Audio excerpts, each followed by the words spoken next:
जैसे कि हम सब जानते हैं कि भारत बायोडाइवर्सिटी के मामले में रिच और लीडिंग कंट्री है, लेकिन ये भी सच है कि कई पशु पक्षियों पर एक्सटिंक्ट होने का खतरा मंडरा रहा है। गंभीर खतरे और अन्य विलुप्त पशु पक्षियों की रक्षा करने के लिए सरकार कई योजनाएं पॉलिसीज लाई है, लेकिन सफलता नहीं पा रही है।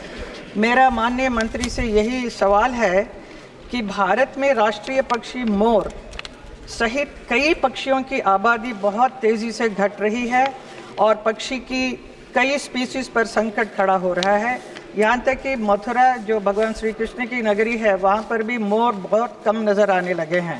इस स्थिति को देखते हुए सरकार ने ड्यूरिंग द रिसेंट ईयर्स क्या क्या विशेष कदम उठाए हैं और वो सकारात्मक परिणाम सामने आए हैं क्या?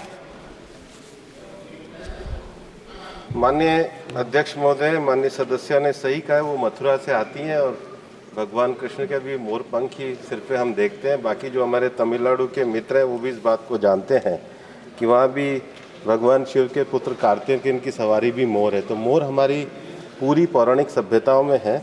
माननीय सदस्य ने जो कहा है कि हम एंडेंजर्ड स्पीशीज़ के लिए अलग अलग प्रोग्राम चलाते हैं और विशेष रूप से tiger conservation, lion conservation, elephant conservation, इनके लिए तो हम चलाते ही हैं। लेकिन जहाँ तक ये जो एंडेंजर्ड स्पीशीज़ हैं, इसके लिए हम समय समय पर नोटिफिकेशन भी निकालते हैं। और एक जो सबसे बड़ा खतरा है कि जो कई पक्षी ऐसे हैं जिनके शिकार किया जाता है और उनके कई भागों का उपयोग कई अन्य तरीके से किया जाता है, उसके लिए भी हम अपने क्राइम ब्यूरो की तरफ से एक सख्त प्रोटेक्शन के मेजर्स करते हैं। जो पक्षी एंडेंजर्ड हैं उनके ब्रीडिंग और कंजर्वेशन सेंटर हमने चलाए हैं और उसमें भी अपेक्षित सफलता प्राप्त करी है।